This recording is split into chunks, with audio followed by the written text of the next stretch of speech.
talk about vacations. Your vacation. Why? Well, it's such a pleasant topic, I know we can all have fun with it. Who likes Hawaii? Let's say you've been planning to go to Hawaii this summer. But there's a problem. Huge volcanic eruptions have occurred and killed all the people on the Hawaiian Islands. So there's nobody to greet you with a lei. You gotta find somewhere else to go. Florida. Next best place.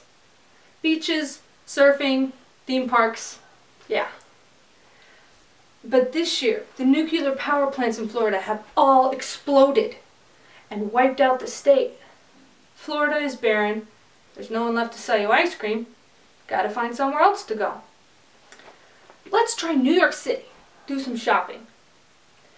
Unfortunately, just as you are booking your ticket, the news reports the entire city has been flattened by a supersized earthquake, and everyone in the city is dead. Your last option? West Virginia. Quiet, peaceful, almost heaven. But that great state has had an epidemic break out which infected and killed all the Virginians there. West Virginia is empty, and you're tired of looking for a vacation spot. Sounds almost apocalyptic, doesn't it? Cities destroyed, states wiped out, millions dead. Unbelievable. But in fact, the equivalent of these deaths have happened, are happening here in America.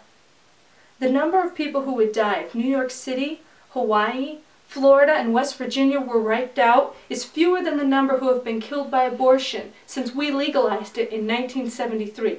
In fact, to come close to the number of people who have died, you would have to annihilate the entire state of Texas as well. 56 million Americans. 56 million children. Innocent, unloved, and murdered. Is a fetus a child or a blob of tissue? Is it really viable? Shouldn't a woman have a choice to do what she wants with her body? When does life begin? These are good questions, and ones we can look at together, right now. I've spent a good deal of time collecting statistics, photos, and reports from qualified physicians. As we look at these through common sense and compassion, I'm sure we'll find the answers enough to satisfy. We're going back in time. We're going back to before you were born. I know you can't remember what that's like, but fortunately, modern medicine allows us to see inside the womb. 18 days after your parents did you know what, your heart starts beating. Weakly at first, and then furiously pumping blood through your entire body at 21 days. When you're 28 days along, your eyes and ears begin to develop. At 42 days gestation, brainwaves are shooting through your head. We all know you have a brain, but maybe you didn't know you got it after being in the womb for only 6 weeks. At 7 weeks, you start sucking your thumb, and at 8 weeks, all your body systems are present and growing. You start squinting, swallowing, and making fists the next week. And at 11 weeks gestation, boom, all your systems are working. You are completely recognizable as a human being. You just need a little time to grow. At this point, your mother cannot feel you inside her. You only weigh 1 ounce. But what a precious ounce you are. So full of life, so in love with your warm, safe surroundings, in love with your mother's heartbeat. Why can't she feel you if you are so alive? Because you're only this small. This is a replica of the size and form of a human fetus at 12 weeks gestation. Look at it. It's you, give or take a little pigment. Look at your face, your little nose, your hands and feet. Who could mistake this for a blob of tissue? Do you remember when you first learned to swim? You might think it was in a backyard pool or at the lake, but really, you started swimming when you were 16 weeks developed in your mother's womb. Though at 16 weeks she still cannot feel you, you are very much alive, kicking and rolling around. You are in her, but the two of you have completely different DNA. You are two different people. You are connected to her for nutrients, but you are not a part of her body. You are you. At 18 weeks gestation, you start stretching your vocal cords. At 20 weeks, You have hair on your head, and you weigh about 1 pound. Mama can feel you now, and you recognize her voice. 3 weeks later, you have a 15% chance of surviving if you were born at this time. If you were born at 24 weeks gestation, there's a 56% chance you would survive. If you held on until 25 weeks, you would have a 79% chance of survival. Yet in our country, we kill babies that old. We say they are blobs of tissue. Here is a picture of an aborted 12-week fetus. Look at it and ask yourself, is this a blob of tissue or a dead child? Organs fully functioning. Little fingernails formed at 12 weeks. Every year in our country, over 100,000 babies are aborted at this age. The Supreme Court's decision to legalize abortion is based on the 14th Amendment, which states, "No state shall deprive any person of life, liberty, or property without due process of law." The Supreme Court focused on the word liberty, the freedom for a woman to choose whether or not to have her baby. But when I read the 14th Amendment, the word that stands out to me is life. And I wonder how the court could interpret this to allow the death of innocent children. Our government shall not deprive any person of life? Remember what we looked like at 12 weeks gestation? All our organs functioning? Were we people then? When does life begin? When our brains turn on? When our heart starts beating? When we take our first breath? When did you become a person? Dr. Donna J. Harrison, president of the American Association of Pro-Life Obstetricians and Gynecologists, says, "Any biologist in the world can tell you that a mammal's life begins when the sperm from the father unites with the egg from the mother." She then goes on to explain the process of life. At fertilization, the DNA from the father and mother combine, forming a fertilized egg called a zygote. This zygote splits into 2 cells, then 4, and so on. This embryo, when nourished and protected, continues to develop into a human being if left unharmed. But there's disagreement even in the medical world as to when a living embryo becomes a person. Some say viable life begins at conception, some at 14 days gestation. Others believe an embryo becomes a person at 24 weeks. Still others say right before the baby is born. So it is really up to you to decide when you think a person becomes a person. Pro-choice advocates agree with this. Diana Phillip, intern executive director of the National Coalition of Abortion Providers, said, "Pro-choice docs would say that it is not their business to determine for a patient when life begins. Ultimately, each patient determines the value and definition of life, and that definition lies within her own mind and heart." Let's do some mind stretching. Have you ever seen a golden eagle? Here's a picture of one. Wow, isn't it magnificent? Just look at that egg. Did you know, if you so much as crack the egg of a golden eagle or a bald eagle, you could face a sentence of up to 5 years in prison and $250,000 in fines? Apparently, our government thinks eagle embryos are just as viable as full-grown eagles, but not human embryos. You see, human babies get in the way. Guttmacher Institute, a reproductive health organization and strong proponent of abortion, did a study in 2004 as to why women have abortions. The top 3 reasons were: 1. Having a baby would dramatically change the mother's life. 2. The mother could not afford to have a baby. 3. The women did not want to be single mothers or be having relationship problems. But what about the baby? Who considers how she feels? In medical abortions, the baby is ripped apart and then sucked out of the womb. This is excruciatingly painful, very real pain. Numerous physicians, including 2 former presidents of the American Congress of Obstetricians and Gynecologists, report that human fetuses feel pain in the womb.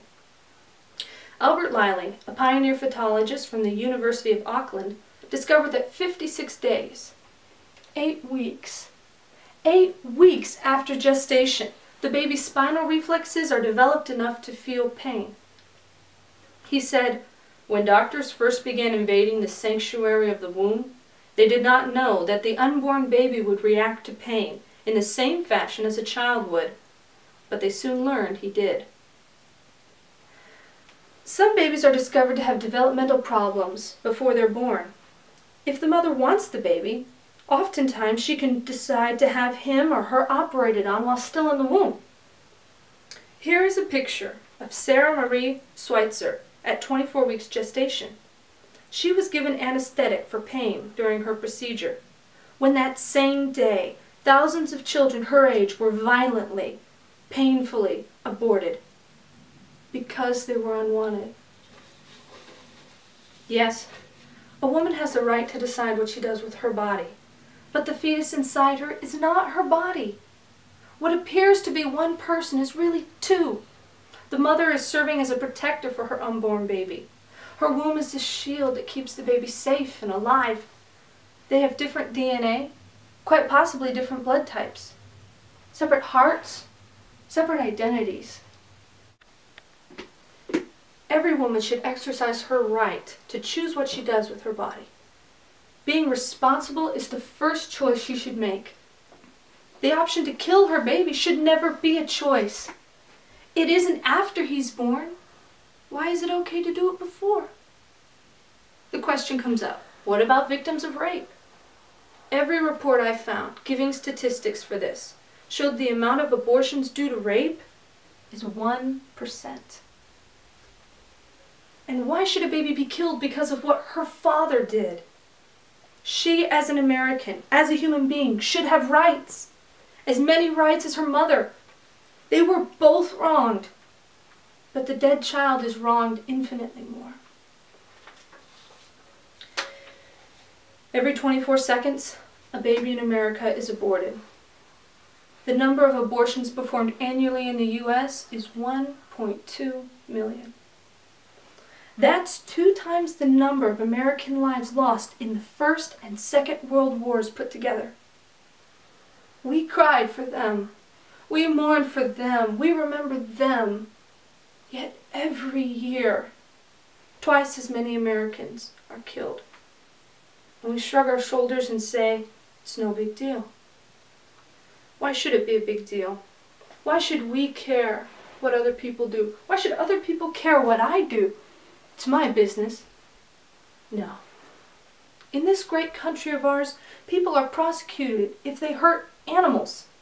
Just last week, I read in the news about 2 young women in my community who left their dogs in the hot car and are facing prison time because one of the dogs died.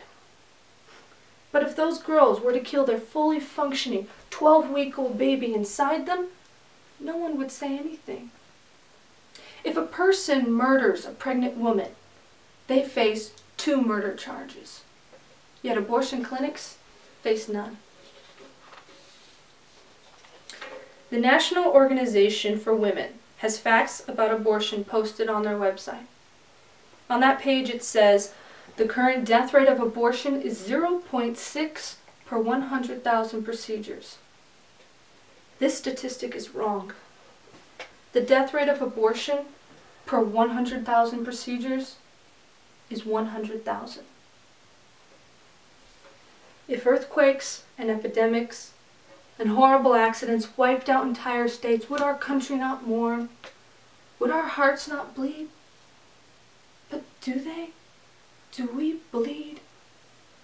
Do we look out for the needs of our country's children, or are we too busy looking out for our own interests? In the time it took to give this speech, 31 Americans have been murdered. 31 of your people. 31 lives have been snuffed out. 31 babies gone. And we let it happen. Through whom we have put in office, through supporting organizations like Planned Parenthood, who keep the abortion industry thriving in this country, through doing nothing. When does life begin? I believe it's at the point of conception. Is abortion a crime? Today you've seen that it is. Will you do something to stop this injustice? I hope you will stand and say with me, yes, I am responsible for my country's future, and I am responsible for my nation's children. I am. I will. Yes. What was I supposed to be? What were my eyes supposed to see?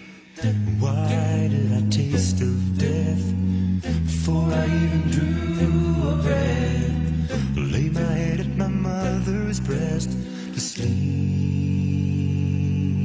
Oh Jesus, what was I supposed to be? What was I supposed to be? What were my eyes supposed to see? Why did I taste of death before I even drew a breath? Lay my head at my mother's breast to sleep. Oh Jesus, what was I supposed to be?